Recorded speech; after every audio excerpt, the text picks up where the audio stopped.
Paper में संस्कृत आएगी, इसलिए कुछ एक श्लोक नोट करवा रहा हूँ, उसको नोट कीजिएगा।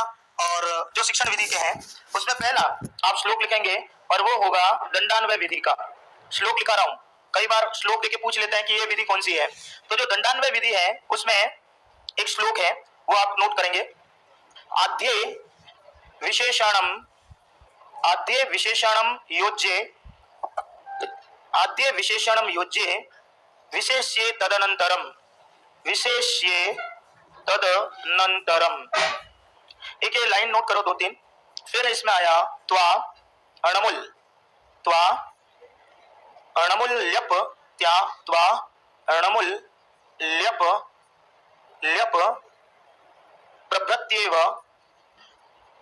प्रभृत्येव दंडान्वयो भवेत्। एक बार पहले इसको नोट करें, फिर इसको बताते लिखा क्या है। आद्यम विशेषणम प्रोज्ये योज्ये विशेष्ये तदनंतरम कत्वा, जिसको कत्वा बोलते हो, णमुल प्रत्यय और ल्यप प्रभृत्येव, यह संधि हो गई, प्रभृति एव दंडान्वयो भवेत्। ये एक दंडान्वय विधि का है।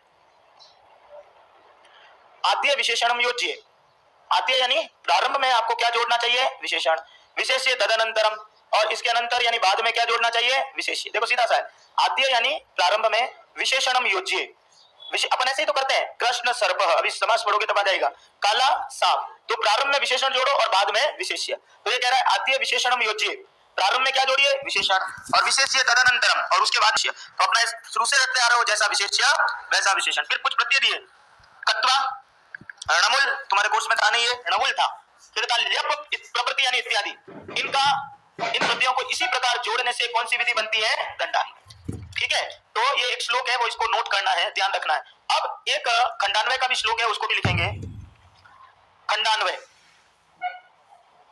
इन श्लोकों को थोड़ा सा देखना है अपने को। और खंडान्वय में लिखेंगे कर्तृ कर्म क्रियास, कर्तृ कर्म क्रिया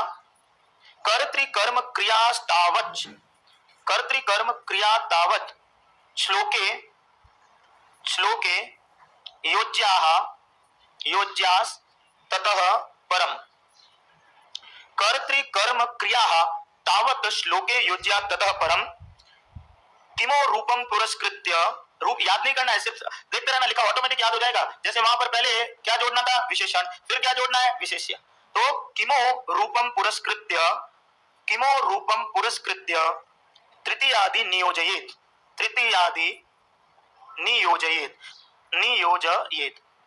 खंडान्वय का श्लोक है, कर्तृ कर्म क्रिया तावत् श्लोके योज्या ततः परम, किमो रूपम पुरस्कृत्य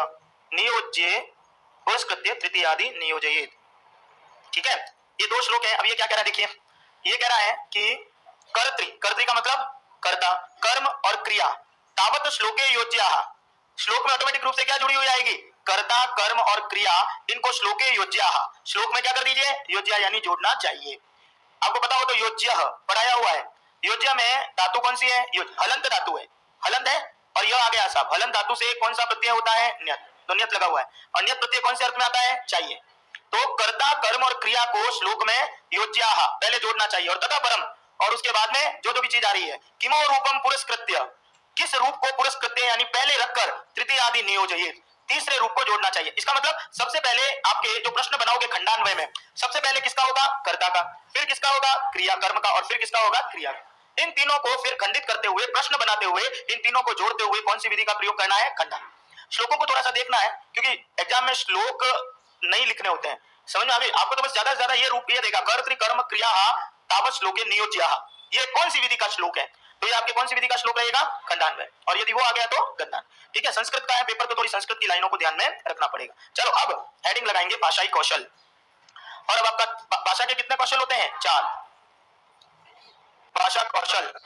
सबसे पहला सवाल, पिछली बार का क्रम बताओ, तो क्रम में तो लपड़ा ही नहीं है। पहला कौन सा हो गया, श्रवण, दूसरा वाचन अथवा भाषण, तीसरा पठन, और चौथा लेखन। 4 ही कौशल है, और ये क्रम हो गया इसका। ठीक है, अब इसमें से सवाल बड़े बड़े अलग अलग तरीके के हैं। इसमें सबसे बड़ा कौशल होता है श्रवण कौशल, क्योंकि पहले तो हम सुनते हैं, फिर हम लिखते हैं। आपकी मौखिक और लिखित अभिव्यक्ति का मूल कारण क्या होता है, श्रवण, तो इसलिए इसको क्रम में पहले लगाएं। लिखेंगे इसको अब, और अपने आप को विद्यालय तक सीमित रखते हुए इनके जो प्रश्न बोलूंगा इनके उत्तरों को ढूंढना है। ठीक है, सबसे महत्वपूर्ण बिंदु यही है कि भाषा के चारों ही कौशल क्या होते हैं और इनमें क्या क्या दोष होते हैं, क्या क्या गुण होते हैं, क्योंकि अध्यापक का प्रथम और अंतिम लक्ष्य यही होता है कि छात्रों को चारों ही भाषाई कौशलों में प्रवीण बनाना। लिखेंगे संस्कृत भाषा शिक्षण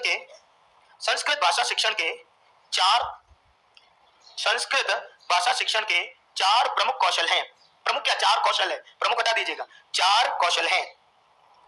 भाषा शिक्षण के चार कौशल हैं। नंबर 1 श्रवण, नंबर 2 वाचन,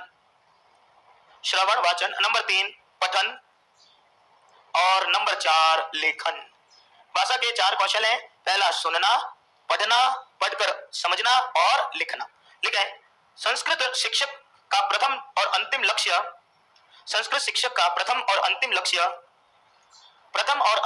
यही होता है कि संस्कृत शिक्षक का प्रथम और अंतिम लक्ष्य यही होता है कि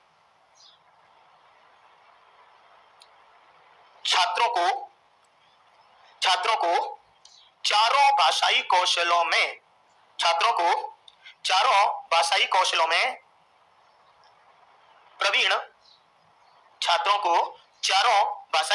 में प्रवीण बनाया जाए। बस आपका मूल उद्देश्य यही है, ठीक है ना। इसलिए आपकी अभिव्यक्ति दो ही होती है हमेशा, या तो मौखिक अभिव्यक्ति होती है और लिखित। तो मौखिक जो अभिव्यक्ति है जो आप मुख से करते हो, लेकिन इसका प्रमुख संबंध किससे होता है, श्रवण से। एक एक करके कौशल लिखेंगे और साथ में इसमें सवाल किस तरीके से बनते हैं वो भी देखेंगे। पहला कौशल है श्रवण कौशल। 6 सवाल आने, 6 क्या कभी कभी 8 आ जाते हैं। संस्कृत से 2, हिंदी से 2, आपके सब्जेक्ट से 2, सब में से आएंगे ये तो भाई विधियां तो चलो ठीक है हिंदी संस्कृत की चल रही थी, लेकिन कौशल हुए, मूल्यांकन हुए, पाठ्य पुस्तक हुआ, अधिगम के साधन हुए, वो तो सब में यही है आपके, चाहे कोई कहीं से भी पढ़ो आप। अब चाहे मैं नहीं पढ़ाऊं दूसरा पढ़ेगा तब भी यही होगा ये तो, ठीक है ना। तो श्रवण कौशल लिखें, श्रवण का अर्थ है सुनना। श्रवण का अर्थ है सुनना और सुनने का संबंध। श्रवण का अर्थ है सुनना और सुनने का संबंध कान से होता है। सुनने का संबंध कान से होता है, क्योंकि सुनने का संबंध कान से होता है क्योंकि छात्र कक्षा कक्ष में सुनकर ही अर्थ का अधिगम करता है। क्योंकि छात्र सुनकर ही कक्षा कक्ष में अर्थ का अधिगम करता है। अतः श्रवण कौशल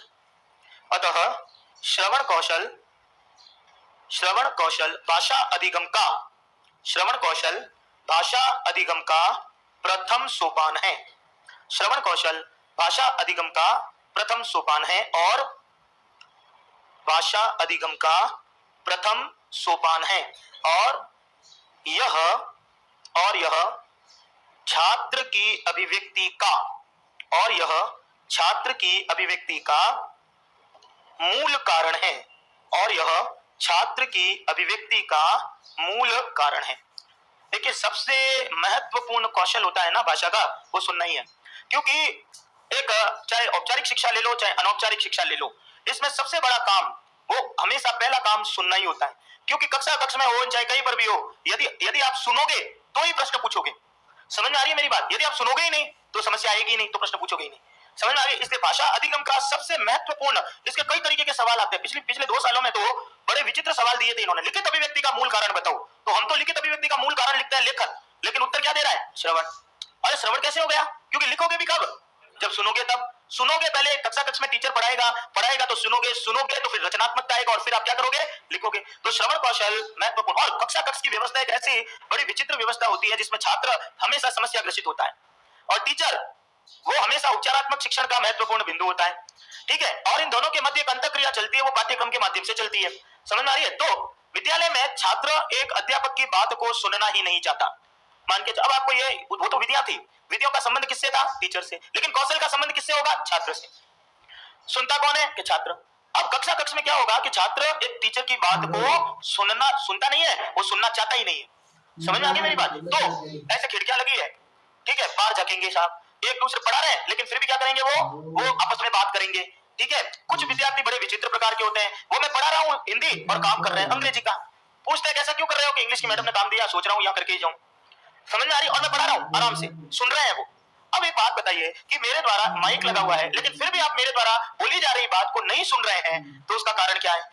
कक्षा कक्ष में यदि एक अध्यापक हिंदी की पुस्तक को पढ़ा रहा है लेकिन छात्र सुन नहीं रहा है, कान तो है फिर भी नहीं सुन रहा है, ऐसा नहीं है नहीं सुन रहा है, सुन रहा है लेकिन फिर भी वो अधिगम नहीं कर रहा है, तो उसका मूल कारण क्या होगा? बताओ कारण क्या है इसका? क्या होगा?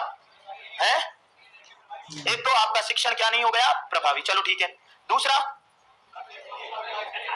छात्र में क्या नहीं है? एकाग्र चित्तता, या वो छात्र कान से ही क्या है? बहरा, जिसको अपन कहते हैं शारीरिक विकलांगता।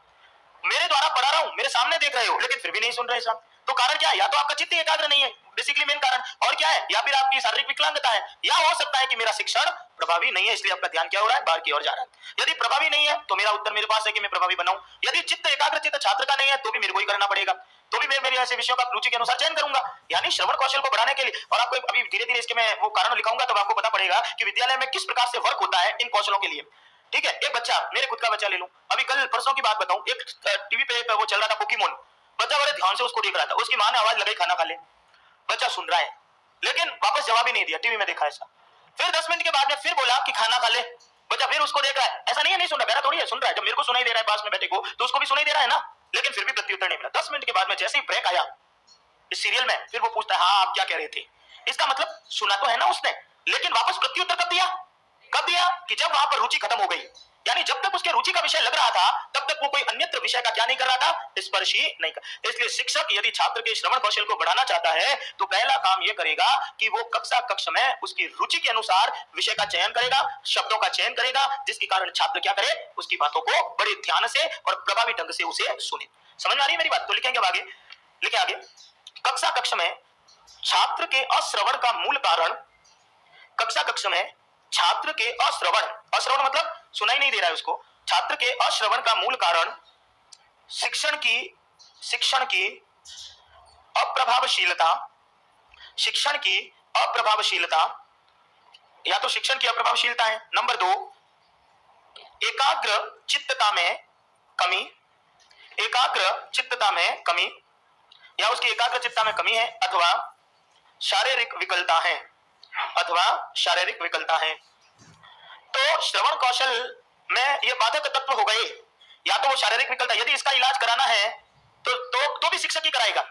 समझ में आ गई? विद्यालय में एक छात्र जब प्रवेश कर दिया तो अब सारी समस्याएं उसके माँ बाप की नहीं होगी, किसकी होगी? शिक्षक की। यदि वो कान से कोई शब्द नहीं सुन पा रहा है तो CWSN की श्रेणी में आता है, ठीक है ना? जो CWSN शारीरिक विकलांग होते हैं, जो कान से सुन नहीं सकते, आंख से देख नहीं सकते, तो इसके लिए सरकार ने व्यवस्था कर रखी है कि एक टीचर उसको कैंपों में ले जाएगा और वो क्या करेगा? उसको चिकित्सकीय परामर्श दिलाएगा। ये भी काम क्या है? शिक्षक का है। समझ में आ रही है? तो शारीरिक विकलता होने पर एक प्रभारी शिक्षक नियुक्त होता है, वो जाएगा। एकाग्र चित्ता में कमी है तो वो शिक्षक अपने विषय को परिवर्तित करते हुए छात्र की रुचि के अनुसार रखेगा, और यदि शिक्षण में प्रभावशीलता की कमी है तो खुद को ही उचित शिक्षण विधियों के माध्यम से क्या करनी पड़ेगी? सुधारनी पड़ेगी। ठीक है ना? सारी कभी भी छात्र में गलती नहीं निकाल, अभी आ जाएगा, गलती निकाली नहीं तो आप गए। चलिए, अब पहली बात तो यह कि आप कक्षा कक्ष में ऐसा क्यों चाहते हैं कि छात्र आपकी बात को सुने? आप चाहते हैं क्यों? आप चाहते हैं कि नहीं चाहते कि सुने? क्यों? आप क्यों चाहते हैं कि वो सुने? क्योंकि हमारा पढ़ाना सार्थक हो जाएगा। वो तो आपने अपने स्वार्थ के लिए बोल दिया, इसलिए आपका उद्देश्य लिखेंगे श्रवण के, लिखो श्रवण कौशल के उद्देश्य। हम क्यों चाहते हैं कि वो मेरी बात को सुने? तो श्रवण कौशल के उद्देश्य। अरे भैया, जब वो सुनेगा तभी अर्थ का अधिगम करेगा और प्रश्न करेगा। समझ में आ रही है? और तभी आपकी और छात्र की क्या होगी? अंतःक्रिया। तो आपका पहला उद्देश्य लिखेंगे श्रवण कौशल का मुख्य उद्देश्य। नंबर 1 लगाओ, श्रवण कौशल का मुख्य उद्देश्य, मुख्य उद्देश्य छात्र को श्रवण के प्रति, छात्र को श्रवण के प्रति जागरूक बनाना है। श्रवण कौशल का मुख्य उद्देश्य छात्र को श्रवण के प्रति जागरूक बनाना है, क्योंकि श्रवण के माध्यम से ही, क्योंकि श्रवण के माध्यम से ही छात्र, श्रवण के माध्यम से ही छात्र अर्थ का ग्रहण करता है। श्रवण के माध्यम से ही छात्र क्या करता है? अर्थ का ग्रहण करता है। ठीक है? अर्थ का अधिगम करेगा कब? कि जब सुनेगा। अब मैं माइक लगाई हूं, आप सुन ही नहीं रहे हो मेरी बात को, तो आप अर्थ का ग्रहण कैसे करोगे? देखिए, बात यहाँ पर चल रही है कक्षा 1 से लेकर 8 तक के छात्रों की, आपकी बात नहीं चल रही है। आप परिपक्व हो गए, वो परिपक्व नहीं है, इसलिए ये बात दिमाग में फिट रखनी है। बच्चे सुनना ही नहीं चाहते। क्यों नहीं चाहते? क्योंकि उनको अपना भविष्य पता ही नहीं है, वो श्रवण के प्रति जागरूक ही नहीं है। मेरा बच्चा मेरे को कहता है, मैंने पूछा, आज ही पूछा, तेरे को है ना संस्कृत की मैडम ने क्या पढ़ाया? मेरे को क्या बोलती है? पता नहीं क्या पढ़ाया, फर्जी मैडम है। क्या बोला? पता नहीं क्या पढ़ाया, फर्जी मैडम है। मैंने कहा मैडम कैसे फर्जी है? तो बोला कि पता नहीं कुछ पढ़ाती रहती है, मैं तो सुनता ही नहीं हूँ। बच्चा क्या बोल रहा है मेरा कि मैं तो पता नहीं क्या पढ़ाती है, मैं तो सुनता ही नहीं हूँ। मैंने पूछा तू सुनता नहीं है तो फिर सवाल कैसे करेगा? तो बोला आप बैठे हो ना, आप कराओगे। समझ में आ गई? पर हर एक के लिए वो परिस्थिति नहीं होती है। तो बच्चे को सबसे पहले तो श्रवण के प्रति क्या बनाना होता है? जागरूक। उसको ये बताना होता है कि तुम सुनोगे तभी क्या करोगे? अर्थ का अधिगम करोगे और पुनः प्रश्न उत्तर के माध्यम से तुम कुछ पूछोगे। अभी आ जाएगा आगे वीडियो में। नंबर 2 लिखेंगे, सबसे पहला काम श्रवण के प्रति जागरूक बनाइए, उसको सुनने का महत्व बताइए। आपके खुद की रुचि की बात तो आप सुनते हो ना, ठीक है? तो अरुचि की बात भी आपको सुनना आना चाहिए। नंबर 2, दूसरा लिखेंगे, श्रवण कौशल का उद्देश्य, श्रवण कौशल का उद्देश्य छात्र के उच्चारण में शुद्धता। श्रवण कौशल का उद्देश्य छात्र के उच्चारण में शुद्धता का ज्ञान कराना है। छात्र के उच्चारण में शुद्धता का ज्ञान कराना है। तो श्रवण कौशल का मुख्य उद्देश्य क्या होता है? छात्र के उच्चारण में शुद्धता, क्योंकि सुनेगा तो बोलेगा, बोलेगा तो उच्चारण में शुद्ध है या अशुद्ध वो आपका पकड़ा जाएगा, अशुद्ध है तो हम उसको सुधारेंगे। तो श्रवण का मुख्य उद्देश्य क्या होता है? छात्र के उच्चारण की शुद्धता का ज्ञान का, श्रवण के प्रति जागरूक बनाना, अर्थ का अधिगम कराना। और क्या है, मतलब इस तरीके से देखो ये सवाल बनेंगे। आपकी मौखिक अभिव्यक्ति तभी सुदृढ़ होती है जब आप क्या होते हो? श्रवण करते हो। ठीक है, बहुत सारे पॉइंट होता है, मैं शॉर्ट में लिखा रहा हूं, सिर्फ आपको ये कोड करा रहा हूं कि इस तरीके से सवाल बनते हैं और हमको उत्तर ऐसे देने होते हैं। अब हेडिंग लगाएंगे, आप हेडिंग लगाओ और आपका हेडिंग लगाना है श्रवण कौशल को विकसित करने के उपाय। श्रवण कौशल को विकसित करने के उपाय, श्रवण कौशल को विकसित करने के उपाय। अब पूरी विद्यालय व्यवस्था इन चारों ही कौशलों में है, ये तो आपको समझना पड़ेगा। ठीक है, और बीएड में तो एक एक चीज टॉपिक को बड़े बड़े विषयों में बताया गया है। आप बताइए कि विद्यालय में जाते हैं तो सबसे पहला काम क्या करते हैं? आप गए, एंट्री हुई तो सबसे पहला काम आपने क्या किया? क्या किया आपने? बैग को रखा, उसके बाद में लाइन बनाई, लाइन, घंटी सुनी, घंटी सुनने के बाद में प्रेयर में गई, और प्रेयर को अपन क्या बोलते हैं? यानी प्रार्थना सभा के माध्यम से कौन से कौशल को विकसित किया जाता है? श्रवण। एक दो विद्यार्थी बोलते हैं, बाकी सारे उसको क्या कर रहे हैं? सुन रहे हैं। समझ में आ रही है? और वापस उसका उच्चारण कर रहे हैं। तो कौन सा कौशल विकसित हो रहा है वहां पर? श्रवण। विद्यालय की हर व्यवस्था कौशल के ऊपर डिपेंड है। समझ में आ गई? दो विद्यार्थी बोल रहे हैं और आप बड़े एकाग्रचित्तता से वो सुन रहे हैं, और कर क्या रहे हो इसके माध्यम से? छात्रों में क्या कर रहे हैं? चित्त की एकाग्रता को हम उत्पन्न कर रहे हैं प्रार्थना सभा के माध्यम से। और कौन से कौशल को विकसित कर रहे हो आप? श्रवण को। इसके बाद में अभी 2 साल पहले सरकार ने आदेश निकाला कि हर विद्यालय में एक समाचार पत्र अनिवार्य है, और उस समाचार पत्र का वाचन वो कहां पर किया जाएगा? प्रार्थना सभा में। तो जब समाचार पत्र का वाचन वो एक लेके पढ़ रहा है, बाकी सारे सुन रहे हैं, तो क्या कौन सा कौशल है? श्रवण कौशल। कौन सा? आपको अपने को विद्यालय व्यवस्था में लेके हुए उत्तरों को ढूंढना है। तो विद्यालय व्यवस्था का दूसरा उत्तर होता है समाचार पत्र वाचन, जिसके द्वारा आप क्या करते हो? श्रवण कौशल को वर्धित करते हो। चलो, प्रार्थना खत्म हो गई साहब, आप क्लास में चले गए, हिंदी का एक टीचर आया, क्या किया उसने? आते ही सबसे पहले अटेंडेंस ली, उपस्थिति ले ली, तो उसमें भी तो कौन सा कौशल चल रहा है? मेरा नंबर कब आएगा? यस सर 14 15 होला, तो यस सर में चल रहा है। कौन सा कौशल बढ़ रहा है? श्रवण। छोटी छोटी चीजों को ध्यान में रखो। अब जैसे हिंदी का टीचर आया तो वो खड़ा करेगा एक को, और वो खड़ा हो जा, और वो क्या करेगा? कहेगा पढ़ इसको। एक छात्र पढ़ता है और सब उसको सुनते हैं। कौन सा कौशल बढ़ रहा है? श्रवण। एकाग्रचित्तता आ रही है। समझ में आ रही है? तो पाठ्य पुस्तक वाचन, इसके माध्यम से आपका कौन सा कौशल बढ़ रहा है? श्रवण। जैसे ही पाठ खत्म हुआ तो टीचर आपको प्रश्न पूछता है, और आप उस प्रश्न को सुनते हो और आप क्या करते हो? उत्तर देते हो। एक उत्तर देता है, सब उसको सुनते हैं। कौन सा कौशल बढ़ रहा है? प्रश्नोत्तर के माध्यम से आपका कौन सा कौशल बढ़ रहा है? श्रवण। यदि मैं कहता हूं कि कविता पाठ, आप पाठ कर रहे हो तो जो कर रहा है वो तो ठीक है, लेकिन जो सुन रहे हैं, ठीक है, कविता पाठ, श्लोक पाठ, निबंध जो है भाषण, उसमें आपका कौन सा कौशल दिखाई दे रहा है? श्रवण। क्योंकि सब सुन रहे हैं यहाँ पर। समझ में आ रही है? यदि मैं कह रहा हूँ बाल सभाएं हो रही है विद्यालय में, तो बाल सभा में हो क्या रहा है? एक आदमी कविता बोल रहा है, श्लोक बोल रहा है, अंत्याक्षरी बोल रहा है, वाद विवाद के माध्यम से आप वाद विवाद कर रहे हो, तो कौन से कौशल को? वो तो एक बहुत अलग बात है कि हम उसमें योग्यता का विकास करें, लेकिन कौशल कौन सा बढ़ा रहे हो? श्रवण कौशल। लिखेंगे ये सारे अपने को विद्यालय व्यवस्था में लेकर। और पाठ्य सहगामी गतिविधियां, इनके एक शब्द में डाल दूं ना तो पाठ्य गतिविधि तो वही है, और पाठ्य सहगामी गतिविधियां भी आपकी क्या करती है? श्रवण कौशल को विकसित करती हैं। ठीक है, तो आपका पहला काम यह हो गया कि हम विद्यालय में विभिन्न उपायों के माध्यम से कौन से कौशल का विकास करते हैं? श्रवण कौशल का विकास करते हैं। समझ में आ गई? चलिए, अपने को जो विद्यालय व्यवस्था है उसके अंतर्गत आपको लेकर चलना है। ठीक है ना? अब अभी अपन यहाँ पर ये नहीं लिख सकते हैं कि भाई जो अशुद्ध उच्चारण वो कर रहा है, क्योंकि उच्चारण तो वाचन में आएगा। यहाँ पर तो सुनने में बाधक तत्व क्या होते हैं वो आपने पहले ही लिख दिए। सुनने के बाधक तत्व क्या होते हैं? पहला तो होता है चित्त की एकाग्रचित्ता में कमी, दूसरा क्या हो गया शिक्षण का अप्रभावी होना, तीसरा क्या हो जाएगा कि आपकी शारीरिक विकलता है तो आप है वो बाधक है। तो श्रवण कौशल के लिए इतनी चीजें बहुत है जिसमें आप ये कहते हो कि छात्र कई बात को यदि नहीं सुनता है तो हम उसमें इन माध्यमों से उन कौशलों का विकास करने का प्रयास करेंगे। अब दूसरा ये कौशल छोटा ही है इसलिए छोटा ही लिखा रहा हूं, लेकिन अब जो दूसरा कौशल होता है वो आपका दूसरा कौशल होता है वाचन कौशल। लिखेंगे नंबर 2, वाचन कौशल बहुत महत्वपूर्ण कौशल है।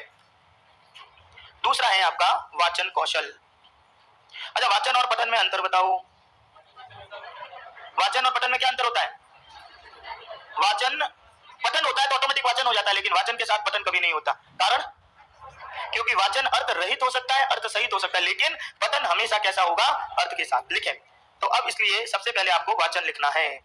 लिखेंगे वाचन, वाचन द्वितीय भाषा कौशल है। वाचन इसके है ना, कई पिछली बार वाचन पूछा ही नहीं था, पिछली बार पूछा था भाषण, इसलिए इसके ऑब्लिक करके भाषण कर दो, दोनों राइट, ताकि ये नहीं हो कि वाचन तो ध्यान रह जाए भाषण भूल जाओ। इसलिए वाचन के साथ में आप क्या लिखेंगे?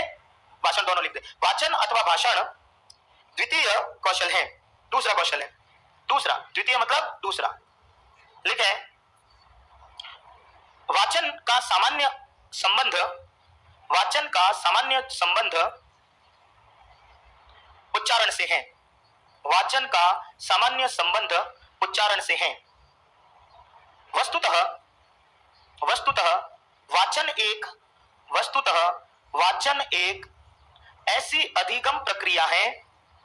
वस्तुतः वाचन एक ऐसी अधिगम प्रक्रिया है जिसमें वाचन एक ऐसी अधिगम प्रक्रिया है जिसमें सुनने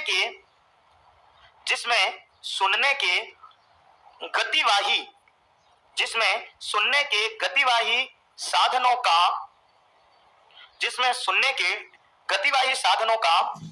मानसिक पक्ष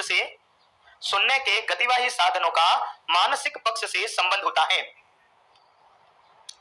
मानसिक पक्ष से संबंध होता है। वाचन वह प्रक्रिया है, वाचन वह प्रक्रिया है जिसमें प्रतीक, वाचन वह प्रक्रिया है जिसमें प्रतीक,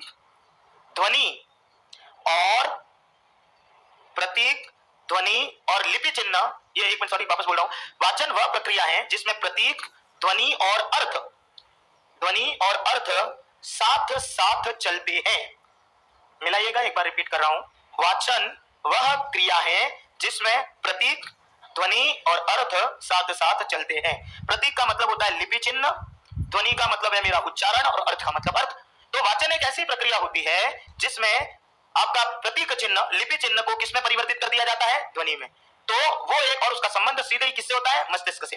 ठीक है, अभी घर जाएंगे साहब तो खाना खाते हैं ना, तब टीवी लगाते हैं, आदत हो गई मेरी तो है, तो मैं टीवी लगाता हूँ तो ज्यादातर वो सीरियल तो पता नहीं पड़ता क्योंकि बीच में से शुरू होता है वो, तो वो न्यूज लगाते हैं तो एक लड़की आती है न्यूज बोलने के लिए। अभी परसों ही कह रहा था कि वो न्यूज एंकर जो होती है वो पढ़ रही थी, अब पढ़ क्या रही थी, वो बोल रही थी, तो मैंने मेरे पिताजी को कहा, मैंने कहा आप इधर आइए। बोले क्यों? मैं कहा ये मेरे को क्यों देख रही थी देर से? क्या बोला मैंने? समझ में आया कुछ? क्या कह रहा हूँ मैं? वो न्यूज रीडर न्यूज पढ़ रही है, आगे बाहर के पढ़ रही है, यूं कोई जाने अपने को देख रही है। समझ, आप देखना कभी, अब देखोगे तो पता पड़ जाएगा और हंसी और आएगी आपको मेरी बात पे। बताओ मेरे अपने को देखती है क्या वो? तो किसको देखती है वो? कैमरे को नहीं देखती है मैडम, उसके ऊपर उसके सामने एक स्क्रिप्ट चलती है। किसकी स्क्रिप्ट चलती है? न्यूज की। वो उस न्यूज को देखते हुए पढ़ती रहती है। बाकी उसको क्या पता कि है वह, क्योंकि पेपर कुछ नहीं होता उसके सामने, उसको क्या पता कि इसके बाद कौन सी न्यूज लगानी है।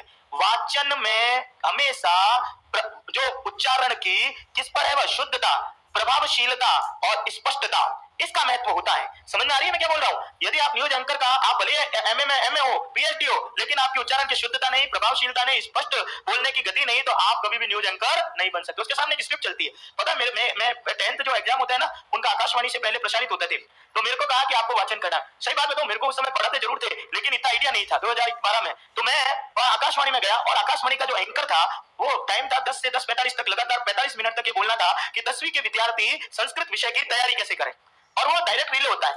अब आज भी चल रहा है ये अभी, ठीक है। तो मेरे को कहा, तो मैं गया और उस बाहर जाते ही मेरे को जो आदमी खड़ा था वो आकाशवाणी का एंकर, उसने मेरे को कहा कि सर एक पन्ना दे रहा हूँ, दिमाग से कुछ नहीं बोलना है, डायरेक्ट लाइव चलेगा। मैंने कहा बिल्कुल ठीक है, तैयार है। कि आपको कुछ नहीं करना है, वाचन करना है। पर इतना ध्यान सुना किसने कि वाचन करना है? समझ में आ रही है? उसने मेरे को कहा वाचन करना है, पन्ना दे दिया। पन्ना क्या किया, तो उसके ऊपर एक कोई बोर्ड था, उसके ऊपर उसने चेप दिया, लाइटें पूरी बंद कर दी और उसने बोला कि मैं ओके करूं उस समय शुरू कर देना। ठीक है, और उसमें सिस्टम ये था कि वो पेपर जो था वो स्वतः ही चेंज हो जाता था आपका पूरा होते ही। ठीक है, तो मैंने क्या है, तो उसने ओके किया तो मैंने पढ़ना शुरू किया उसको। जैसे ही मैंने पढ़ना शुरू किया तो वहां पर एक शब्द पता नहीं, अब तो याद नहीं है, कुछ भी था, लेकिन मैंने वह होता है ऐसे एक शब्द लिखा हुआ था, ऐसा भी होता है। तो मैंने ऐसा भी होता है की जगह पढ़ लिया ऐसा भी है। तो मैंने किया क्या, वहां पर क्या फर्क पड़ गया, ऐसा भी होता है ऐसा भी है में कुछ फर्क पड़ गया। जैसे ही मैंने ऐसा भी है पढ़ा तो लाइट लग गई अचानक की, और लाइट लगते ही वो अंदर से बोला, रे सर आप क्या कर रहे हो, आप तो पठन करने लग गए, वाचन कीजिए। क्या बोला वो, पठन नहीं करना, क्या करना है। मैंने कहा ये क्या होता है कि चुप रहो, डायरेक्ट चल रहा है तुम्हारा, जो लिखा हुआ है उसी को पढ़ो। तो मेरे समझ में आई कि वाचन और पठन में क्या अंतर होता है। वाचन वही चीज होती है जो लिखा गया उसको यूं की यूं पढ़ना, अपना दिमाग नहीं लगाना। क्यों, क्योंकि उसमें प्रतीक, लिपि चिन्ह, ध्वनि और लास्ट में अर्थ आएगा। लेकिन जब पठन चलाओगे तो पहले अर्थ आएगा और फिर बाकी काम आएंगे। ठीक है ना, तो लिखेंगे अभी हम। देखो वाचन में, अभी ये सारी चीजें आ जाएगी इसमें। वाचन में साधारण रूप से, वाचन में साधारण रूप से बोलने की अपेक्षा, वाचन में साधारण रूप से बोलने की अपेक्षा, साधारण रूप से बोलने की अपेक्षा उच्चारण की शुद्धता, उच्चारण की शुद्धता, स्पष्टता, उच्चारण की शुद्धता, स्पष्टता, रोचकता, रोचकता और प्रभावशालीता, रोचकता और प्रभावशालीता महत्वपूर्ण होती है। प्रभावशालीता महत्वपूर्ण होती है। बात समझ में आ गई क्या लिखा, वाचन में क्या चीज महत्वपूर्ण होगी, बोलने की शुद्धता, स्पष्टता, उच्चारण आपका वो प्रभावशाली होना चाहिए, तब वो वाचन होता है। ठीक है, लेकिन कक्षा कक्ष में वाचन दो प्रकार का है। कक्षा कक्ष में, कक्षा कक्ष में वाचन कितने प्रकार का होता है, दो। कक्षा कक्ष में वाचन दो प्रकार का है। नंबर एक, पहला वाचन होता है मौन वाचन, पहला वाचन मौन वाचन, और दूसरा वाचन वो होता है सस्वर वाचन। पहला वाचन मौन वाचन और दूसरा सस्वर वाचन। अब आइए पहले वाचन पे, नंबर एक। पिछली बार सवाल था द्रुततर वाचन कौन सा होता है, तो द्रुततर वाचन हमेशा कौन सा होता है, मौन वाचन। जब भी चुपचाप पढ़ोगे ना तो बहुत तेज गति से पढ़ा जाएगा, और द्रुत वाचन और मौन वाचन हमेशा कैसा वाचन होता है, गंभीर। ठीक है, तो पहले तो मौन वाचन का अर्थ लिखो, हेडिंग लगाएंगे मौन वाचन। लिखें, लिखित भाषा का, लिखित भाषा का ध्वनि रहित वाचन, लिखित भाषा का ध्वनि रहित वाचन, ध्वनि रहित वाचन मौन वाचन कहलाता है। ठीक है, लिखित जो भाषा है उसका ध्वनि रहित वाचन वो कौन सा हो जाएगा, मौन। लिखी गई बात उसको बिना ध्वनि के जब पढ़ रही हो तो वो वाचन कौन सा हो जाएगा, मौन वाचन। ठीक है, लिखें, यह वाचन दो प्रकार का है, यह वाचन दो प्रकार का है। मौन वाचन कितने प्रकार का होता है, दो। नंबर एक, यह वाचन दो प्रकार का है। नंबर एक, गंभीर वाचन, नंबर एक गंभीर वाचन, और नंबर दो द्रुततर वाचन। द्रुत कह दो या द्रुततर एक ही बात है। ठीक है, गंभीर वाचन अथवा द्रुततर वाचन। तो कुल मिला के मौन वाचन के कितने भेद हो गए, दो। कौन कौन से, गंभीर। जब आप मौन रूप से पढ़ते हो ना चुपचाप, तो वो वाचन हमेशा कैसा होता है, गंभीर। एकदम से किताब लेके पढ़ रहे हैं तो अपना एकाग्र चित्त जो ध्यान उसमें रहेगा, और जो पेज आप बोल के पढ़ रहे हो वो उसको पढ़ने में 5 मिनट लगते हैं, 3 मिनट लगते हैं, और मौन वाचन जब भी होगा तो वो आपके सेकंडों में क्या हो जाएगा, खत्म, और समझ भी जल्दी आएगा। तो मौन वाचन होती है उसमें एकाग्र चित्ता होती है। अब आइए नंबर दो, सस्वर वाचन। दूसरा वाचन आपका कौन सा हो गया, सस्वर वाचन। सस्वर वाचन अर्थ लिखेंगे, सस्वर वाचन में लिखें, लिखित भाषा का, लिखित भाषा का ध्वनि युक्त, लिखित भाषा का ध्वनि युक्त वाचन, लिखित भाषा का ध्वनि युक्त वाचन सस्वर वाचन कहलाता है। लिखित भाषा का ध्वनि युक्त वाचन सस्वर वाचन कहलाता है, तथा इसमें, तथा इसमें लिपि, लिपि प्रतीकों को, तथा इसमें लिपि प्रतीकों को ध्वनि का रूप दिया जाता है, तथा इसमें लिपि प्रतीकों को ध्वनि का रूप दिया जाता है। लिपि के जो प्रतीक होते हैं उसका ध्वनि का रूप दे दोगे तो कौन सा वाचन हो जाएगा, सस्वर वाचन। लेकिन यह सस्वर वाचन दो प्रकार का है, यह सस्वर वाचन दो प्रकार का है। कितने प्रकार का होता है सस्वर वाचन, दो। नंबर एक, पहला सस्वर वाचन होता है, पहला लिखेंगे व्यक्तिगत वाचन। सस्वर वाचन का पहला भेद होता है व्यक्तिगत वाचन। ठीक है, कौन करता है, व्यक्तिगत वाचन किसके द्वारा होता है, जब शिक्षक के द्वारा, जब वो शिक्षक के द्वारा व्यक्तिगत वाचन होता है तो आप उसको कौन सा वाचन कहते हो? आदर्श। और जब वो छात्र के द्वारा व्यक्तिगत वाचन होता है तब आप उसको क्या कहते हो? अनुकरण वाचन। समझ में आ रही है? तो व्यक्तिगत वाचन भी दो प्रकार का होता है। कौन कौन सा हो गया? आदर्श वाचन और अनुकरण। आदर्श वाचन कौन करता है व्यक्तिगत में? शिक्षक, वो गद्य और पद्य में करेगा। अनुकरण वाचन भी कौन करता है? छात्र, गद्य और पद्य दोनों में। तो पहला व्यक्तिगत वाचन हो गया। नंबर दूसरा लिखेंगे सामूहिक या समवेत वाचन। दूसरा वाचन कौन सा हो गया? सामूहिक या समवेत वाचन। किसके द्वारा होता है? छात्र के द्वारा नहीं होता, छात्रों के द्वारा। ठीक है, एक छात्र यदि कहेगा तो अनुकरण हो जाएगा, लेकिन बहुत सारे छात्र जब सामूहिक रूप में बोलते हैं तो वो कौन सा होता है? सामूहिक। तो कुल मिला के सस्वर वाचन के दो भेद होते हैं, पहला व्यक्तिगत वाचन और दूसरा सामूहिक वाचन। लेकिन जब हम बात करते हैं काव्य शिक्षण की तो वहां पर आपका सस्वर वाचन कितने प्रकार का हो जाता है? 3। क्या हुआ? गंभीर और द्रुतर वाचन। गंभीर वाचन का मतलब होता है एकाग्र चित्तता से जो है वह मौन रूप में पढ़ा गया वाचन, वो वाचन कौन सा होता है? गंभीर। और जो जब गंभीर वाचन जब आप करते हो तो जब मौन रूप में वो गंभीर चलता है तो हमेशा ही द्रुत कहते हैं, तेज तेज गति से जो पढ़ा जाता है तो वो वाचन कौन सा होता है? वो पढ़ा क्या जाता है ऑटोमेटिक। जब मौन करोगे तो वाचन हमेशा कैसा आएगा? द्रुत वाचन ही, तेज वाचन होता है। एक तो पढ़ते हैं ना कोई चीज को, अब मैं इसको किताब को पढ़ने के लिए कह रहा हूं तो एक एक पद दृष्टि जाती है छोटी बड़ी मात्रा के ऊपर, तो टाइम ज्यादा लगता है। और एक जब मौन वाचन कह रहा हूं तो मन ही मन में पढ़ रहे हो तो वो वाचन कैसा हो जाएगा? द्रुत। अब लिखेंगे आगे काव्य शिक्षण में, चेंज कर दीजिएगा। काव्य शिक्षण में सस्वर वाचन के 3 भेद हैं। काव्य शिक्षण में सस्वर वाचन के 3 भेद हैं। जब भी मैं काव्य शिक्षण की बात करूंगा तो सस्वर वाचन के कितने भेद होते हैं? 3। काव्य शिक्षण में सस्वर वाचन के 3 भेद हैं। नंबर 1, पहला कौन सा हो गया? आदर्श वाचन। श्लोक पढ़ोगे ना गद्य पद्य पाठ, तो पहला वाचन कौन सा होता है? आदर्श वाचन। डैश करके लिख दो, किसके द्वारा किया जाता है? शिक्षक के द्वारा। नंबर 2, दूसरा है अनुकरण वाचन। दूसरा कौन सा हो जाएगा? अनुकरण वाचन। कौन करेगा? छात्र के द्वारा।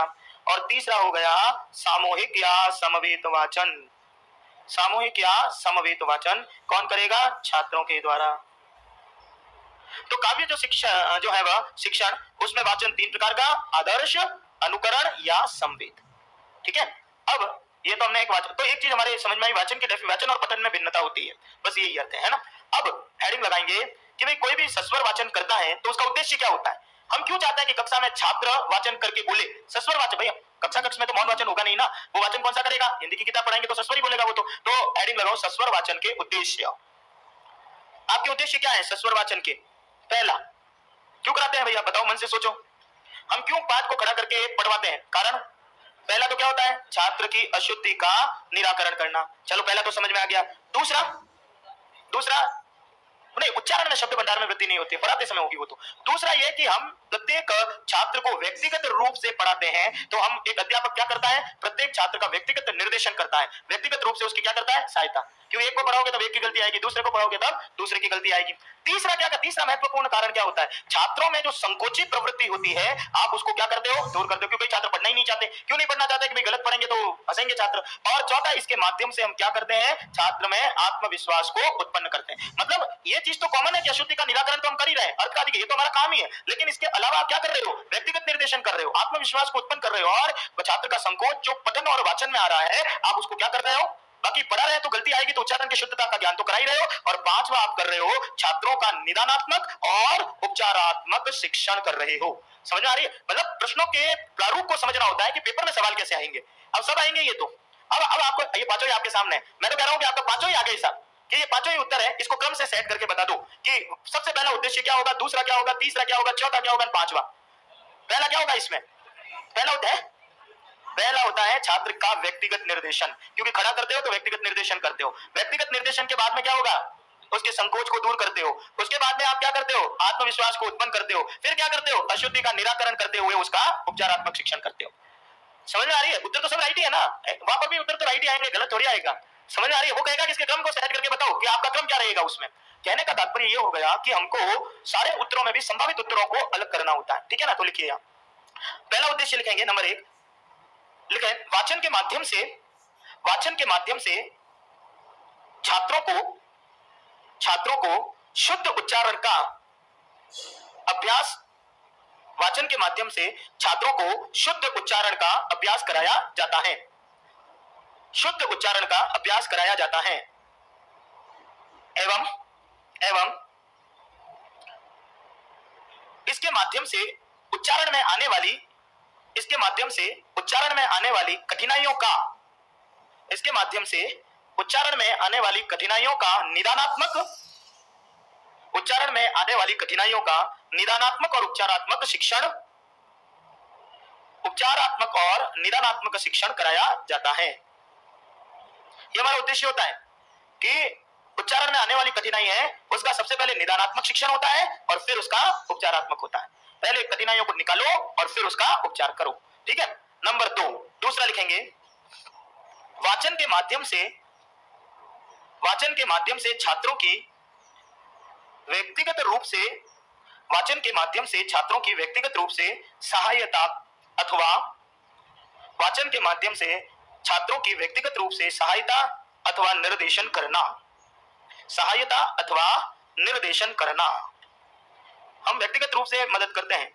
नंबर भाई देखो, पढ़ाते समय ये बातें दिमाग में नहीं आती, एक आध खड़ा हो जा पढ़ ले, पर आप पढ़ तो ले, ये तो आप कर रहे हो, लेकिन आप ये करते हुए आप कौन से उद्देश्य में जा रहे हो, तो उसका व्यक्तिगत निर्देशन करना पड़ेगा। तो गलत सुनोगे थोड़ी। अच्छा वो तो चुप हो गया तो आप क्या करोगे, आप बोल के बताओगे देख ये लिखा हुआ है पढ़। अब तो व्यक्तिगत निर्देशन कर रहे हो, सहायता कर रहे हो, उसके संकोच को आप क्या कर रहे हो, दूर। तीसरा कर लिखे उच्चारण में छात्रों के संकोच को दूर करना। उच्चारण में छात्रों के संकोच को दूर करना और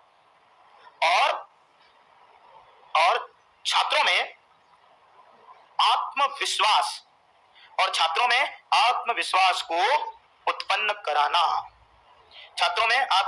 को उत्पन्न कराना। बात समझ में आ गई क्या लिखा? व्यक्तिगत रूप से निर्देशन करते हुए उसके संकोच को दूर करना। और एक लाइन इसमें आपने जो लिखी ना वो पूरे विषय को समेट देती है, और वो ये लिखी कि उच्चारण में आने वाली कठिनाइयों का निदानात्मक शिक्षण भी कराना और साथ में उपचार। सब चीजें आ गई उसमें। जो भी कठिनाई आ रही है हम उसको पहचानेंगे और हम उसका क्या करेंगे, निदान करेंगे। ठीक है। ये इस तरीके से देखो, सवाल किसी भी रूप में आ सकते हैं।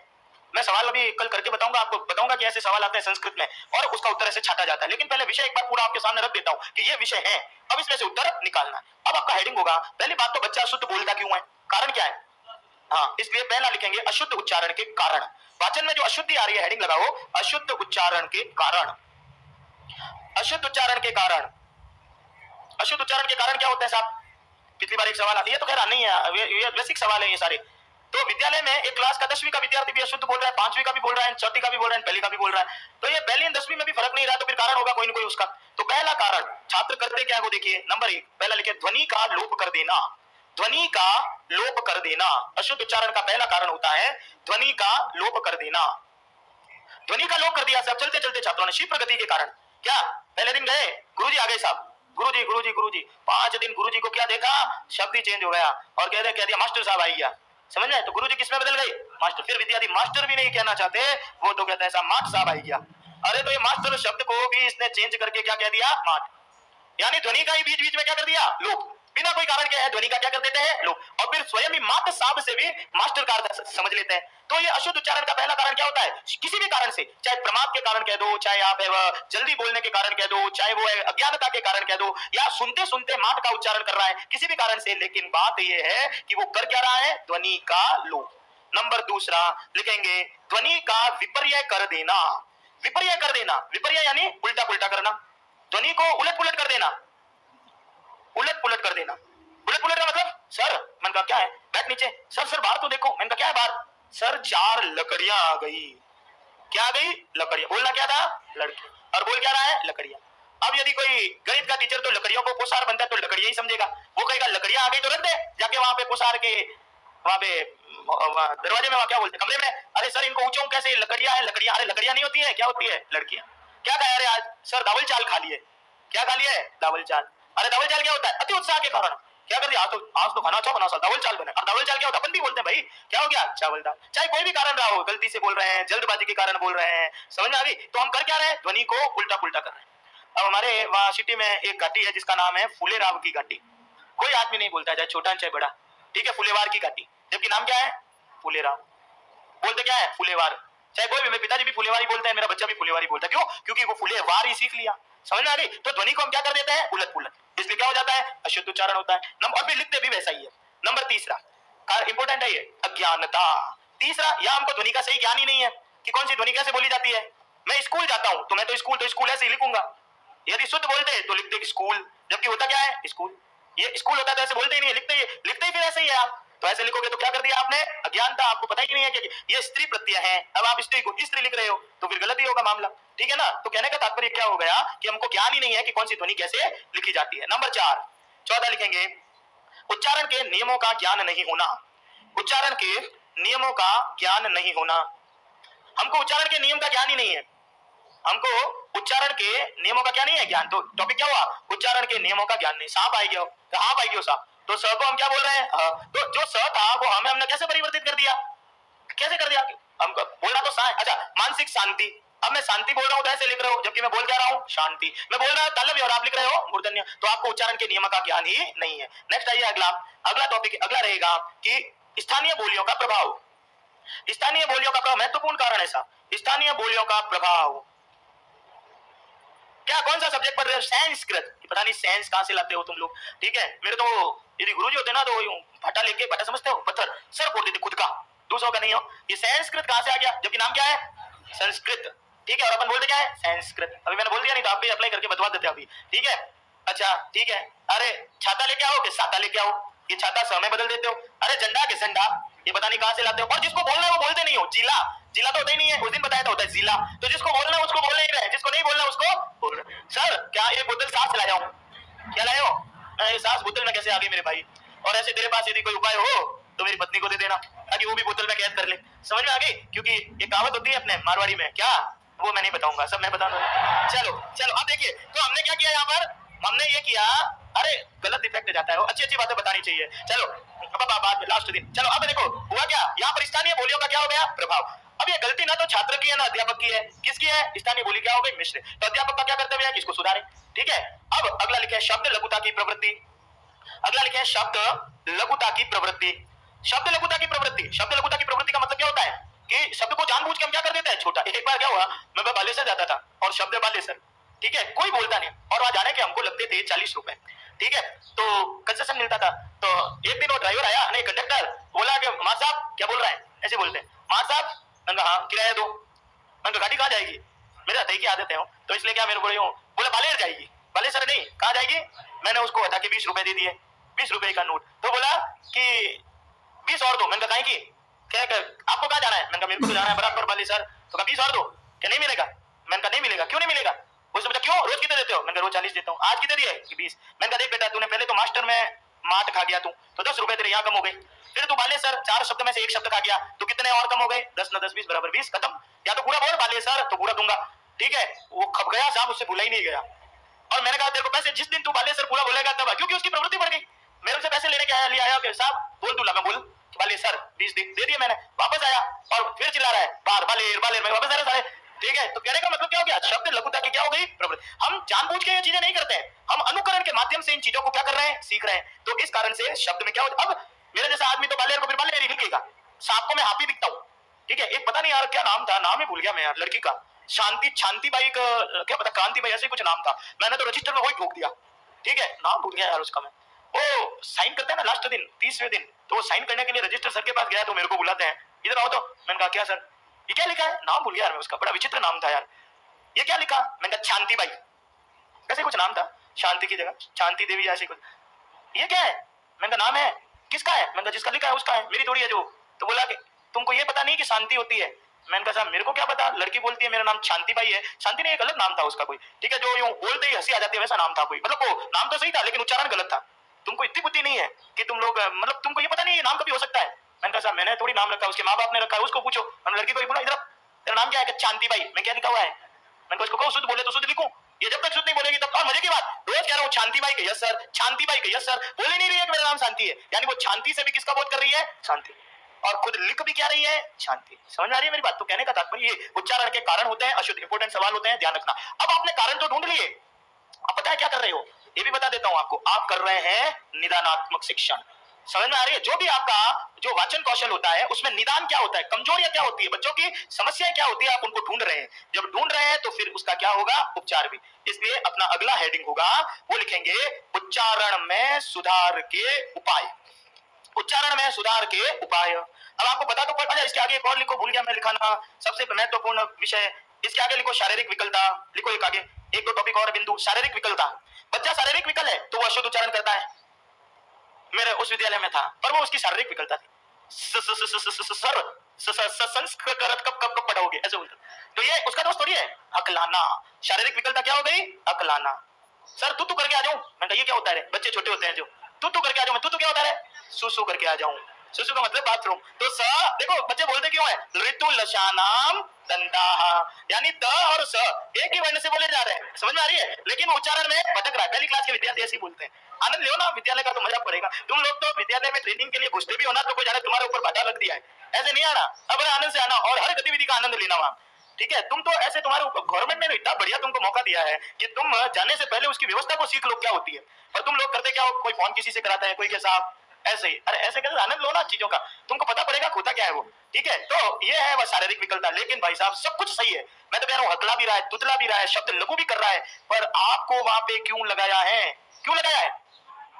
यदि सुधारने के लिए, तो सबसे बड़ी कमी किसकी है? अध्यापक के निर्देशन का अभाव। ये सही उत्तर हो गया कि सबसे बड़ी बात कि यदि 10वीं में भी विद्यार्थी अशुद्ध बोल रहा है, सब कुछ है वो लघु कर रहा है, शब्द को बोलने में सब कुछ कर रहा है, तो इसका एक ही उत्तर होता है कि उन 9 सालों में जिन जिन अध्यापकों ने पढ़ाया उस पे उसने क्या लगा दिया? प्रश्नवाचक चिन्ह। इसका मतलब ये हो गया अध्यापक के निर्देशन का अभाव, ठीक है? अब आइए अगला, अपना हेडिंग है उच्चारण में सुधार के उपाय। ये आपका उपचारात्मक आ गया। लिखो नंबर 1, पहला, सबसे पहला बिंदु वही लिखाता हूं जो एकदम सही उत्तर है। सबसे पहला बिंदु लिखो, अध्यापक स्वयं के उच्चारण में सुधार करे। पहला इसका सही उत्तर क्या होगा? अध्यापक स्वयं के उच्चारण में सुधार करे, ठीक है? एक दिन में क्या है कि एक फिक्स शब्द होते हैं, कोई आता है ना, मेरे को अगर आशीर्वाद लिखो, मैंने ऐसे लिख दिया, राइट है क्या? गलत है ये? आराम से देखो, मैंने हटा दिया, गलत है? राइट है? गलत है? अच्छा कहाँ लगाऊं? यहाँ पे? इसको बोल के बताओ कैसे बोलोगे? अरे हमने रट के तो पढ़ लिया कि वह यहाँ पे आएगा और कह रहे हो आशीर्वाद, पर अब ये बताओ इसका उच्चारण कैसे होता है? इसका उच्चारण होता है राशिवाद। र आगे आ गया, नाम मिल गया और क्या बन गया? तो मैंने ऐसे लिख दिया था एक बार, तो बोले ये क्या लिखा है? मैंने आशीर्वाद। कैसे कैसे लिखा? मैंने गलत है क्या? मैंने आप सही करो कैसे लिखते हैं, तो उसने ऐसे लिख दिया, ऐसे ऐसे। अरे सर ध्यान ही नहीं रहा ये तो। अच्छा ये राइट ही है क्या? क्या तो सर इसको क्या बोलते हैं? ये तो तुम फिर भी बोल लोगे, इसको बोल के बताओ, इसका उच्चारण क्या होता है? आरसीवाद। समझ में आ रही है इसका? अरे हमको ये तो उदाहरण नहीं, किससे चला हो? प्रत्युदाहरण से। समझ में आ रही है? तो सबसे पहले तो अध्यापक अपने उच्चारण में सुधार करे। सब गलत सही सब टोटका करके बताओ उसको कि देखो ऐसे बोला जाता है ये। अब आपने बोल दिया ना इसको, अब ये र चाहे कहीं लगा दो भली, तो आप इसका उच्चारण कर दोगे। समझ में आ रही है ना? क्योंकि हमको ये समझ में आ गया कि र का उच्चारण कहाँ होता है। तो पहला अध्यापक अपने उच्चारण में सुधार करे। आगे लिखे, क्योंकि उच्चारण में अनुकरण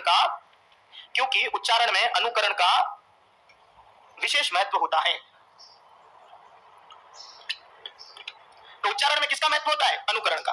नंबर 2 लिखे, यदि छात्र अज्ञानी है तो समझाओ उसको। नंबर 2 लिखे, छात्र को उच्चारण के नियमों का ज्ञान कराना। छात्र को उच्चारण के नियमों का ज्ञान कराना तथा शुद्ध उच्चारण के लिए प्रेरित करना। छात्र को उच्चारण के नियमों का ज्ञान कराना तथा शुद्ध उच्चारण के लिए प्रेरित करना। मेरा खुद का बच्चा मेरे को बोलता है कि मैं गलत है ना, यदि लिख भी दूं तो फर्क क्या पड़ता है? आप तो मेरे को ये बताओ, आपको तो समझ में आ रहा है ना? ये कैसा प्रश्न बच्चे का? जब मेरा खुद का भाषा का टीचर, मेरा बच्चा जब मेरे से ये प्रश्न करता है, तब दूसरे तो करेंगे कि यार मैंने यदि इतिहास ऐसे लिख दिया तो क्या फर्क पड़ गया? आपको तो समझ में आ रहा है ना, तो मैंने इतिहास लिखा कि मैंने कहा रहा है, तो बात खत्म। समझ में आ रहा है तो समझ में आ रही है मेरी बात? वो बच्चे से प्रश्न करते हैं, अरे यदि कुत्ता ऐसे लिख दिया, ऐसे लिख दिया कूता, तो समझ में तो आ रहा है ना ये कुत्ता है। मैंने कहा तो बस खत्म, क्यों माथापड़ी कर रहे हो? कहा छोटी का बड़ी काम का आएगी, वो बच्चे कहते हैं। समझ में आ रही है? तो उसके प्रोनाउंसिएशन को बताओ कि ये कुत्ता होता है और ये कूता होता है। तो जो कुत्ता कभी भी कूता के अर्थ को नहीं देता। लाइए नंबर 3, उच्चारण की शुद्धता के लिए तीसरा का काम क्या करोगे आप? उच्चारण की शुद्धता के लिए विभिन्न प्रतियोगिताओं का आयोजन कराना। विद्यालय में उच्चारण की शुद्धता के लिए विभिन्न प्रतियोगिताओं का आयोजन कराना तथा पुनर्बलन प्रदान करना। उच्चारण की शुद्धता के लिए विभिन्न प्रतियोगिताओं का आयोजन कराना तथा पुनर्बलन प्रदान करना। पुनर्बलन पुरस्कार देना। बच्चों के लिए तो इतना ही काफी होता है। गुड, इतना कह दिया तब भी उसके लिए तो मानो पता नहीं क्या हो गया है ना। पुनर्बलन दीजिए, ठीक है? कॉपी पे एक हल्का सा आपने तो स्टार मार दिया तो वो स्टार को पूरे लेके घूमेगा, देखो सर ने स्टार दिया, सर ने स्टार दिया। तो पुनर्बलन का मतलब ये थोड़ी है कि आप उसको कोई 500 रुपए का नोट दो, उसके लिए तो पुनर्बलन यही चीजें होती है। गुड, अच्छा, सकारात्मक पुनर्बलन, चाहे मौखिक दो, चाहे शाब्दिक दो, चाहे अशाब्दिक दो, ठीक है? चलिए अगला, यदि बच्चा शारीरिक विकल है तो आप क्या करोगे, चिकित्सकीय परामर्श के लिए ले जाओ। कौन करेगा, टीचर। ठीक है, लिखेंगे शारीरिक विकलता होने पर चिकित्सकीय परामर्श लिया जाए। स्कूल में ऑलरेडी डॉक्टर आते हैं हमारे, समझ में आ रही है, शारीरिक विकलता होने पर चिकित्सकीय परामर्श लिया जाए। कुल मिला के उच्चारण में अनुकरण जो होता है ना, उसका महत्व होता है। तो शारीरिक विकलता होने पर चिकित्सकीय परामर्श लिया जाए। तो आप खुद अपने उच्चारण में क्या कर दो, सुधार। अपने आप आपकी भाषा, विद्यालय की भाषा क्या हो जाएगी, सुधर। यार हम तो गालियां बोल रहे हैं और बच्चे से कह रहे हैं सही बोलो, ये संभव है क्या है? तो फिर कैसे, आप अपनों को सुधार करो, अपने आप को सुधरेगा। चलिए भैया अगला लास्ट लिखे, वाचन शिक्षण की विधियां। वाचन शिक्षण की विधियां, वाचन शिक्षण की विधि क्या है, एनटीटी टीचर्स की होती है ये, आप लोगों ने शायद नहीं पढ़ी होगी और नाम लिखा रहा हूं सिर्फ। और पहली विधि होती है देखो और कहो। पहली विधि कौन सी होती है, देखो और कहो। नाम सुना है कि नहीं सुना इसका? हर विद्यालय में एक लहर कक्ष होता है, समझ में आ गई? लहर कक्ष में नीचे का जो पोर्शन होता है ना, 2 फुट का, वो पूरा ब्लैक बोर्ड है, ग्रीन ब्लैक बोर्ड, या ब्लैक भी होते थे पहले। और ऊपर जो है वह चार्ट मॉडल्स लगे हुए हैं और बच्चों को फ्री हैंड किया हुआ है सरकारी विद्यालय में, पहली और दूसरी को। रूम टू रीड चलता है कई विद्यालयों में। रूम टू रीड नाम सुना है आपने? नहीं सुना है तो एक एनजीओ चलाता है रूम टू रीड, वो सारी फैसिलिटी प्रोवाइड करता है बच्चों के लिए। नीचे ब्लैक बोर्ड बने हुए हैं, ऊपर चार्ट लगे हुए हैं, चौक पड़ी है, डस्टर पड़ा है, बच्चा खुद ऊपर देखता है और नीचे ऐसे चित्र बनाता है। समझ में आ रही है? तो क्या बोलते हैं, देखो और कहो। ये प्राइवेट टीचर्स वाले बहुत मेहनत करते हैं। कैसे करते हैं, उनके पास कार्ड बने हुए होते हैं और बच्चों के सामने कार्ड फेंकते हैं और ऐसे ऐसे कार्ड होते हैं ये ठीक है, और फेंका और उस बच्चे के सामने बोलते हैं कि अ लिखा हुआ है, बच्चा समझ लेता है, अधिगम करता है फिर उनके पास एक लेजर लाइट होती है, बंद कमरे में उस लेजर लाइट को ऊपर फेंकते हैं, करेक्ट, बता कहां है, और जैसे ही वो आता है तो कहता है ये फिर आ को वो म से जोड़कर कहते हैं, चित्र बना हुआ होता है, वो कहता है आम। इसको क्या बोलते हैं, देखो और कहो। ठीक है, हम लोग तो 6-6:30 बजे अपने टाबरिये को, बच्चे को क्या करते हैं, बस में बिठा देते हैं, फिर भूल जाते हैं। फिर वो 2:30 बजे आता है ना, तो हमारा काम यही रहता है कि इसकी ड्रेस चेंज करें, इसको खाना खिलाएं, ठीक है, इत्यादि जो भी है। भाई साहब 2:30 बजे तक वो इतनी कुश्ती लड़के आता है, प्राइमरी का बच्चा, कि आप विश्वास ही नहीं कर सकते कि वो क्या सीख के आया। समझ में आ रही है? तो वो इतनी मेहनत करते हैं, देखो और कहो। अब आइए दूसरा देखो और कहो के बाद में दूसरी विधि होती है अक्षर बोध विधि। अक्षर बोध विधि, वो अक्षरों का बोध करा देते हैं। जैसे आ को सिखाया और फिर म वर्ड को वो इसमें मिलाते हैं और क्या बन गया, ये आम। फिर वो चित्र के नीचे लिखा हुआ है आम के, ढूंढ के बता। ऐसे 4 चित्र सामने होते हैं, आम आम आम आम। बच्चा वो अक्षरों का क्या करता है, बोध। वर्ण का विच्छेद करता है, वर्ण का संयोजन करता है। समझ में आ गई? तीसरी विधि है, ये आपके ऊपर अप्लाई करनी चाहिए थी, ध्वनि साम्य विधि। तीसरी विधि क्या हो गई, ध्वनि साम्य विधि। कुछ नहीं होगा ये, ध्वनि साम्य विधि। ध्वनि साम्य किसको कहते हैं, ध्वनि साम्य बताइएगा अभी। ध्वनि साम्य विधि देखो, बताना क्या लिख रहा हूं। ये लिख दिया कृषि, लिख दिया, ये लिख दिया क्रम, ये लिख दिया जो राष्ट्र, और ये लिख दिया कार्य। ये ध्वनि साम्य विधि हो गई। कौन से री की मात्रा के 5 अक्षर लिख दिए साहब, कृषि और ऋषि, क्रम और भ्रम, राष्ट्र और ड्रम, कार्य और हार्य, ऐसे 5 शब्द लिख देते हैं। फिर वो कहेगा कि देखो ये री की मात्रा है, ये कौन, ये र कैसा है, पूरा, क्रम भ्रम, राष्ट्र में क पूरा, ड्रम और ड्रम, और इसमें र आधा। ध्वनि की समानता को करते हुए पढ़ाना, वो विधि कौन सी होती है, ध्वनि साम्य। ऐसे बहुत सारे अक्षर होते हैं, ठीक है ना। अब अगली विधि है यंत्र विधि, और इसके अगली विधि होगी संगीत विधि। कौन सी विधि है, यंत्र और संगीत विधि। एक दिन मेरा बच्चा बोलता है कि मैं स्कूल नहीं जाऊंगा। मैं बोला क्यों नहीं जाएगा, कि मेरे को मैडम मारेगी। मैं कहा ऐसे कैसे मार देगी रे, स्कूल में तो आप भी नहीं दिखा सकते, मारना तो अलाउ ही नहीं है। बोलता है मारेगी। मैं क्यों, क्योंकि मेरे को इंग्लिश की पोइम याद नहीं है। बात तो बड़ी निदानात्मक समस्या आ गई। मैंने कहा क्या मैडम पढ़ाएगी, तुम्हारा पिता जीवित है, अभी याद कराऊंगा।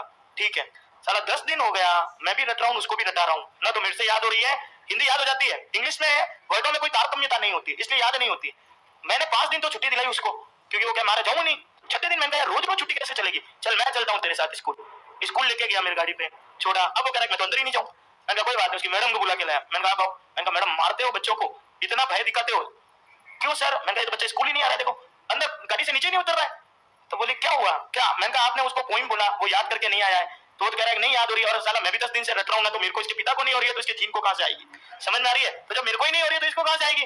तो बोला सर कोई नहीं, आप इसको नीचे उतारो। मैं नीचे उतारे, मैंने कहा याद होकर नहीं जाऊँ। उसकी मैडम ने बोला कि आज ये आपके पोइम को याद करके आएगा, याद करके ही घर आएगा। मैं सोचा चलो बढ़िया, 3 दिन वो तो रखेगी कम से कम, क्योंकि 10 दिन मैंने याद करने में लगाई, तो 3 दिन उसके पास रहेगी, ये भी चलो ठीक है। 2 घंटे में साहब वो बड़े हंसते हंसते आया, मेरे को कहने लगा कि आपको एक कुआं दिखता है कभी। मैंने कहा नहीं दिखता। तो यदि दिखता है तो उसमें अंदर जाके कूद जाना। मैंने कहा क्यों, कि 10 दिन से तुम रट रहे हो, तुमको याद नहीं हुई, देखो मैं याद करके आया। ओ साहब उसने वो कविता बोल दी। मैं ये सोच रहा हूँ कि इसकी मैडम ने ऐसी कौन सी जन्म गुड्डी पिला दी कि साला 2 घंटे में रट के आ गया। मैं ये सोच रहा था काश मेरे को भी कोई पिला दे, है ना, ताकि मेरे को भी ये पोइम याद हो जाए। कौन सी विधि से पढ़ाते हैं? यंत्र और संगीत। बुफर्स लगे हुए हैं विद्यालयों में, जाइएगा कभी पता पड़ेगा। छोटे छोटे बच्चे जिनको पता ही नहीं होता है कि कविता क्या होती है, पोइम क्या होती है, जैसे ही वो खटका ऑन करते हैं यंत्र के साथ क्या आने लगता है? संगीत। ट्विंकल ट्विंकल, मेरी बात यही है इसलिए यही बोल रहा हूँ, है ना, बचपन से यही सीखी है। Twinkle twinkle little star, how I wonder what you are. बच्चे को पता ही नहीं है, वो संगीत के माध्यम से वो सुनता है और बुद्धि लब्धि जा रही है 140 से ऊपर। समझ में आ रही है? इसमें 3 बार सुन रहा है, याद हो रहा है और आराम से सुन के आ गया। कौन सी विधि से सिखा दिया? संगीत। और फिर वो कभी नहीं भूलता। मैंने बचपन में ट्विंकल ट्विंकल पढ़ी, आज तक नहीं भूला। समझ में आ गई? कारण क्या? कि उस विधि से पढ़ी होगी। ठीक है, चलो अगला लिखेंगे, अक्षरिक खंड विधि। अक्षरिक खंड विधि। तुम लोग जब तुम्हारे बच्चे हो जाएंगे ना, इतना झिझकोगे उस बच्चे को पढ़ाने में। मेरे को पता है, अरे पढ़ साले, पढ़ता कैसे नहीं है, कभी इधर थप्पड़ मारोगे, कभी उधर मारोगे। ठीक है, कभी वो बच्चा काम करते करते बोलेगा मेरे को बाथरूम लगी है, तो अब बहुत नीचे बात न करना साले। फिर वो जैसे ही बात, फिर अपन बात करके आ जाए यार, तो करके आता है, फिर 2 मिनट पहन में आता है, मम्मी पानी पीना है। और मम्मी पानी किसको पीना है? बच्चे को। और फ्रस्ट्रेट कौन हो रही है? माँ। अरे तू काम तो पूरा कर, फिर मारूंगी साले को। फिर वो पानी पिला देती है, फिर भूख लगी है। तो ऐसे ऐसे आपका कार्यक्रम चलता रहता है। व्यवहारिक समस्याएं हैं, समझ होता है कैसे? और ऐसे ही होगा। क्यों? क्योंकि हम विधियों का प्रयोग हम उस बच्चे को दबा के पढ़ाना चाह रहे हैं। ठीक है, वो तो संभव नहीं है, तो आपको भी उन्हीं विधियों में लाके पढ़ाना पड़ेगा। समझ में आ रही है? तब तो कह रहा है कि मेरी मम्मी खराब है, मैडम अच्छी है। पैदा माँ ने किया, नच्ची किसको बता रहा है? मैडम को। समझ में आ रही है भाई? तो उसी से पैदा हो जाता है, इसमें क्यों आया? समझ में आई मेरी बात? तो कहने का मतलब ये हो रहा है तो कहने का तात्पर्य क्या हो रहा है? अरे मैं मेरा उदाहरण दे रहा हूँ, आप है ना, मेरे खुद का ही दे रहा हूँ ना, दूसरों को थोड़ी दे रहा हूँ। मेरा बच्चा मेरे को कह रहा है मेरी मैडम, और मजे की बात सुनो साहब, मेरे जो मोबाइल में मैसेज कर रहा था अपनी मैडम को, मोबाइल मेरा मैसेज कर रहा मैडम को, और मैडम वापस 3 साल हो गए पढ़े हुए उस मैडम से, और मैडम वापस रिप्लाई करती है। कल मैडम ने एक वीडियो डाला अपनी बच्ची को पढ़ाते हुए, तो मेरे को लाके बोलता है देखो ये कैसे पढ़ा रही है, आप नहीं पढ़ा सकते मेरे को ऐसे। तो कहने का मतलब उसके दिमाग में पूरा छपा हुआ है। समझ में आ रही है कि एक रोल मॉडल टीचर क्या होता है?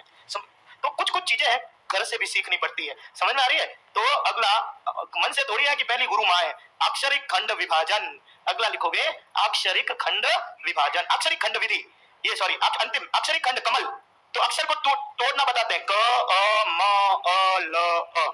ये फिर मिलाओ इसको। ये कौन से शिक्षण की विधियां होती है? वाचन। वाचन शिक्षण में देखो और कहो। ठीक है, और कौन सी विधि होती है? इसी प्रकार से ये आपकी है अक्षरिक खंड विधि इत्यादि इत्यादि, मैंने लिखाई है, ये विधियां होती है। तो पहला कौशल होता है, अब इसमें सवाल बड़े अच्छे अच्छे आते हैं, दिमाग के होते हैं, ये आएंगे नहीं आएंगे नहीं पता, लेकिन सिमिलरिटी में थोड़ा सा कंसेप्ट क्लियर होना आवश्यक होता है। तीसरा कौशल होता है पठन कौशल। लिखिए भैया, तीसरा पठन कौशल। और पठन और वाचन में एक ही चीज का अंतर होता है। पठन अर्थ के साथ होता है और वाचन अर्थ सहित हो सकता है और अर्थ रहित होता है। लिखेंगे पठन, लिखेंगे तीसरा पठन कौशल को। वाचन का ही विकसित रूप, वाचन का ही विकसित रूप पठन है। वाचन का ही विकसित रूप पठन है।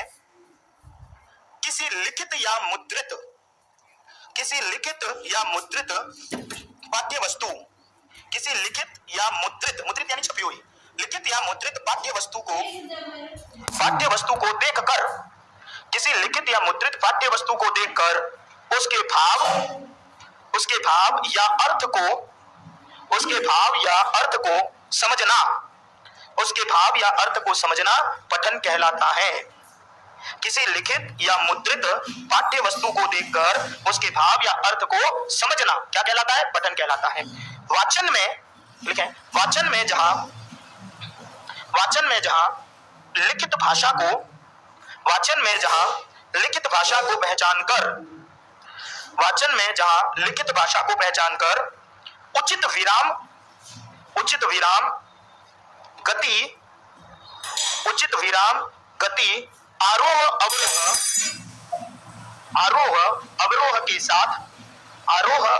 साथ शुद्ध उच्चारण, आरोह अवरोह के साथ शुद्ध उच्चारण किया जाता है। और उसमें यह आवश्यक नहीं है कि, और उसमें यह आवश्यक नहीं है कि वाचन करने वाला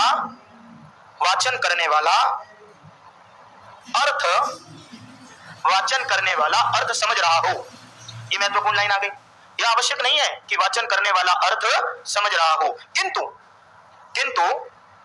पठन में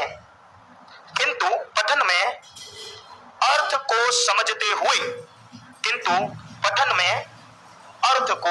समझते हुए वाचन किया जाता है। पठन में अर्थ को समझते हुए वाचन किया जाता है। बात समझ में आ गई? एक ही चीज को इसमें कोड किया है। वाचन में हमेशा अर्थ को समझते हुए, नहीं पठन में अर्थ को समझते हुए क्या होगा? वाचन होगा। लिखा है हेडिंग पठन के मुख्य अंग। पठन के मुख्य अंग, जो पठन होता है उसके मुख्य जो अंग है वो 4 होते हैं।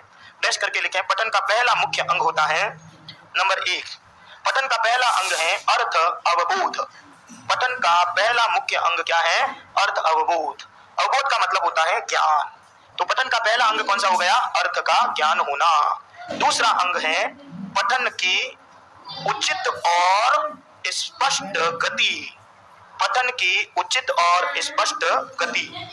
आपकी गति है वह स्पष्ट होनी चाहिए और उचित होनी चाहिए।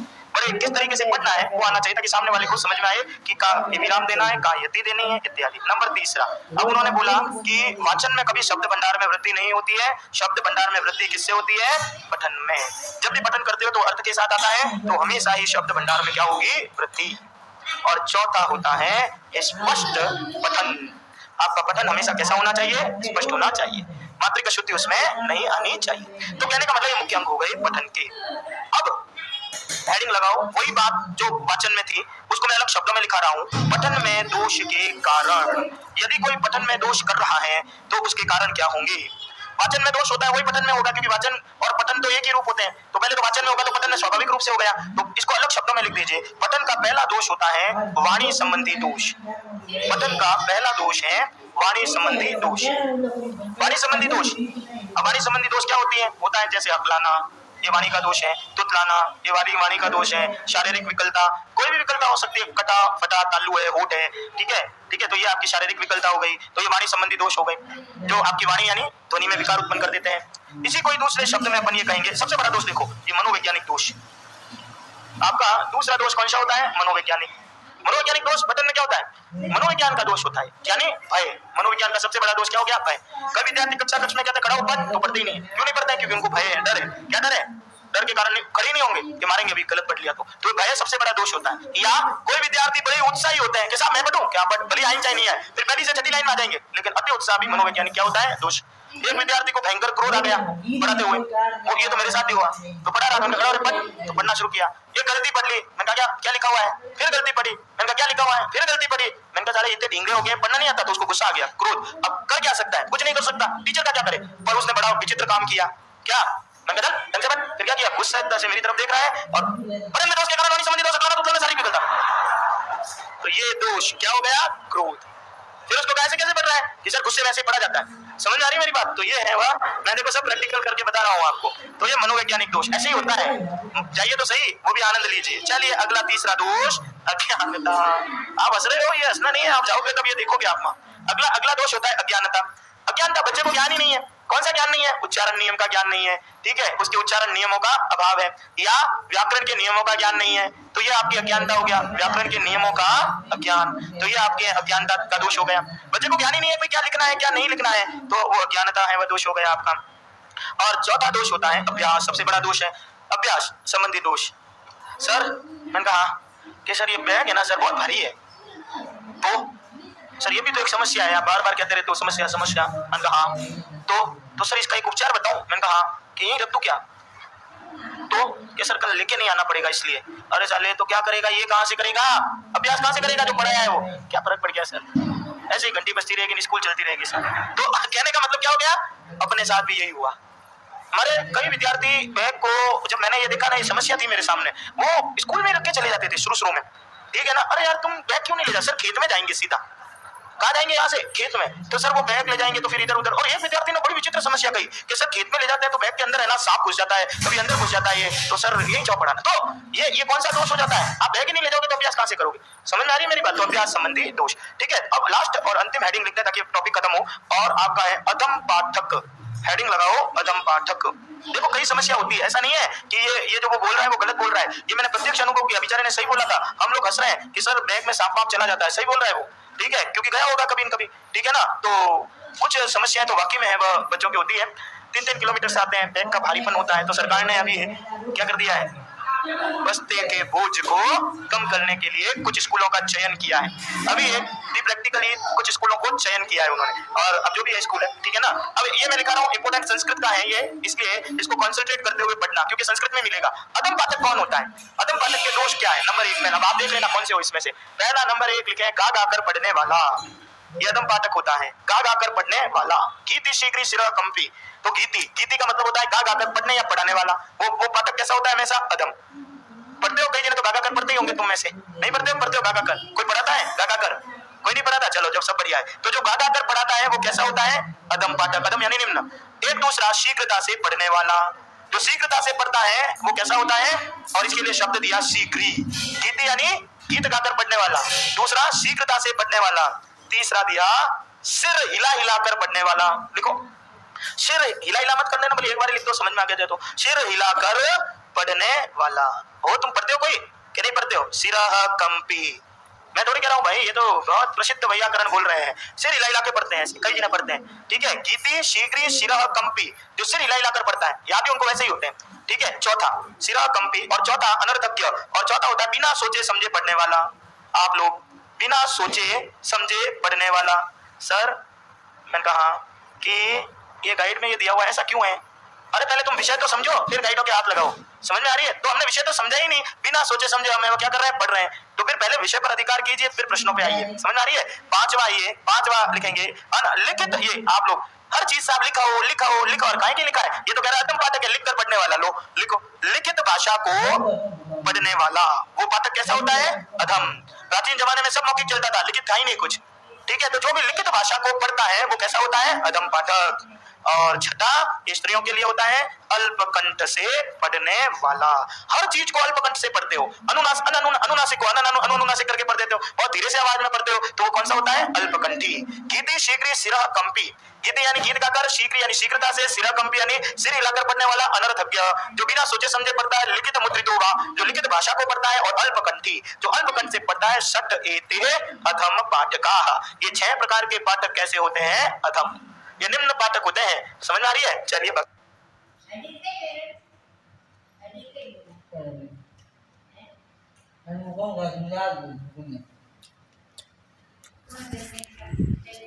Dạ, rất là cái này. Cái đây nó